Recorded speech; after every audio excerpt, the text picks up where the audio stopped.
How's it going, all my tacticians, and welcome back to another video. This time I'm going to be talking to you guys about a Pokemon that has been, quite literally been at the top of pretty much all championship battles when it's been allowed, and I'm talking about Landorus Therian. However, I'm not talking about why I hate this Pokemon. No. I'm actually talking about how a certain cat from Alola has taken over the big land cat from I believe it was, what was it, Generation 4, I believe? And that's right. Ever since Landorus has been allowed in championship battles, it has pretty much reigned supreme in almost any format, except singles. That's where Mimikyu reigns. But in doubles, you get it. It's number one. You go into all ratings, just all ratings around, and it's in Landorus Therian is just at the top. However, when you go through season 7, then you go to season 8. Nothing really changes. Charizard loses its number 3 spot to Tapu Koko from season 7. However, when we go to season 9, you will find that Landorus has been replaced. It has lost its number 1 position, and it's all thanks to Incineroar and its new ability Intimidate. Now, why is that? Well, in a few seconds I'm going to tell you. 3, 2, 1, boop! And boop! So here we are. Once again, we're going down on Showdown now just to talk about this. Now, if there's one thing I was very surprised is, especially watching like the Latin Pokemon Championships going on, was how many Incineroars there were. There were a lot, and I'm serious. There were a lot more Incineroars than there were Landoruses. So why is that? Why is it that Landorus was so less featured compared to its, this Alolan counterpart that seems to have taken over? Well, one of the most successful movesets that I've seen on Landorus has been the Choice Scarf Intimidate Therian Form with Earthquake, Knockoff, Rock Slide, and U-Turn. This has been by far the most successful of all the Landorus movesets, especially during championships. If you see Landorus in like championship formats, you'll always see it using this same moveset with, like, say, the Jolly or Inanimate Nature with the Choice Scarf, Earthquake, Knockoff, Rock Slide, U-Turn. That's pretty much been Landorus Therian's trademark moveset. You can throw this onto any team as long as it's a doubles and pretty much come out, ahead of your opponent. However, what Incineroar brings to the table is something that Landorus does not. So what does Incineroar bring to the table that Landorus does not? First of all, it does bring that Intimidate. It doesn't have the same speed as Landorus. It doesn't have the same stats as Landorus, I believe. But what Incineroar brings is the Fake Out. So there are not a lot of Fake Out Intimidators besides, I believe, maybe Hitmontop. But most Hitmontops you see are more supportive, that don't have a lot of the firepower, especially firepower, that Incineroar brings.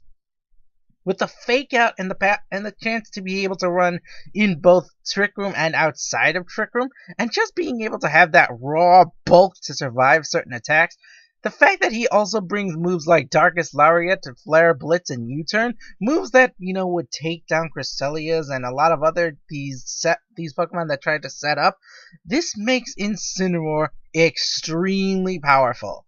So, and the fact that he can just shut down an opponent, not as in, just completely obliterate them, but whatever an opponent wants to do, bam, Fake Out. He can't Trick Room. He wants to go for an Icy Wind, bam, Fake Out. That's it. He can't go for his Icy Wind. What's that? He wants to go for a priority attack? Bam! Fake Out. He can't do that because, Fake Out out-prioritize it.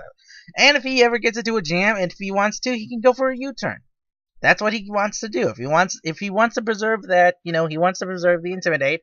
A lot of these trainers were running the Intimidate, and they were running berries like the Iapapa berry, so to, give him a bit more health so that, he can preserve his Intimidate. And he goes for the U-turn to get out of the jam, and so that he can come back in and Intimidate once again.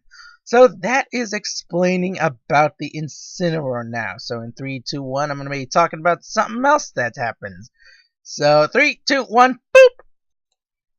And boop! So here we are once again, my tacticians. There is a new online competition. I did not cover the last one, the Ultra Kalos Classic Cup, but this time it's going to be a new online competition, and it's going to be the Ultra No Holds Barred competition.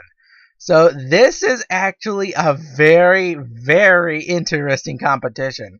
First of all, despite the fact that it shows a picture of Necrozma, no, we cannot use Necrozma. In fact, we can't use any of the restricted legendaries, which begs the question of why does Game Freak do this? Why do they put pictures of Pokemon where we can't use to represent their competition?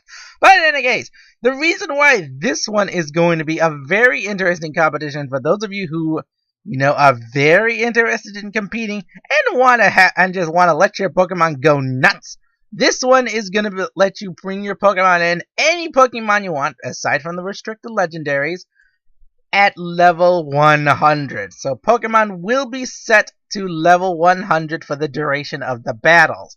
That is going to put some in crazy battles out there. All our Pokemon with their full powers unleashed, all the shenanigans going on will be incredible. The format will be singles. Pokemon won't be allowed. Will be Mewtwo, Lugia, Ho-Oh. Surprised that you can bring Mew, actually. I think you cannot bring Mew. Not sure about that. But actually, it says here you can bring, I think you can bring Necrozma. But in any case, what else are we going to bring? Well, there's something else that will be allowed as well. Duplicate Pokemon. You can bring in multiples of the same Pokemon. So can you just imagine a team full of 6 Mimikyus? You can bring in duplicate items as well. I can just hear all the Shuckle users out there just screaming in joy. 6 contrary Shuckles. Oh my lord, that's gonna be crazy. But in any case, I hope you guys enjoyed this video. Actually, before I end the video, I'm gonna tell you how you can sign up. So, sign up period will start Thursday, May 17th. At around 000, so pretty much midnight, and it'll end May 24th at close to midnight. So that's when the period you can sign. The competition period will start Friday, May 25th, and will end May 27th, which is on a Sunday. Everyone who qualifies, meaning they battle at least one person. All you have to do, one battle. That's it. Doesn't matter if you battle and then forfeit. As long as you do that, you get yourself free 50 battle points. They really need to give us something else besides 50 battle points. This is starting to get repetitive. They're running out of ideas. They're running out of ideas. So in any case, I hope you guys enjoyed the video. I'll see you all next time. Bye-bye!